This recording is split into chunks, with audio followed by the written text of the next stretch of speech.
ल है गाइज, यो चाहिँ जापानिज ल्याङ्ग्वेजको इक्जाम दिन आज करुणाको साथीहरू अनि करुणा भएर इक्जाम दिन जान लागेको अवस्था।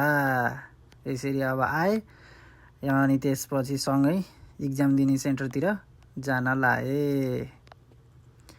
त्यति टाढा त परेको रहन्छ, रुमतिरबाट नजिकै रहेछ यो पालि। भेटघाट गरेर अनि त्यसपछि इक्जाम दिन जान लागेको अवस्था। मैले चाहिँ अब पास हुन पर्यो यो पालि भनेर गुड लक भने आएको। ल यो बिल्डिङ हो, साइडको बिल्डिङ, यहीँ हो इक्जाम दिन लागेको। यति धेरै नेपाली अनि त्यसपछि अरू देशको मान्छेहरू सबै इन्टरनेसनल स्टुडेन्टहरू यसरी जम्मा भएर इक्जाम दिन लागेको अवस्था। जापानिज ल्याङ्ग्वेजको इक्जाम दिनुपर्छ अनि पास हुनुपर्छ। गाह्रो छ नि जापानमा नि। यहीँ नजिकै रहेछ अनि यसो पुऱ्याएँ अनि त्यसपछि म रुमतिर फर्किन लाएँ गाइज। ल आजको लागि यति नै।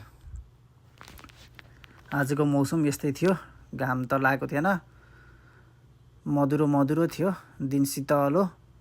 सबैजना जिएलपिटी दिन आज जो दिन लाउनु भएको छ सबलाई गुड लक।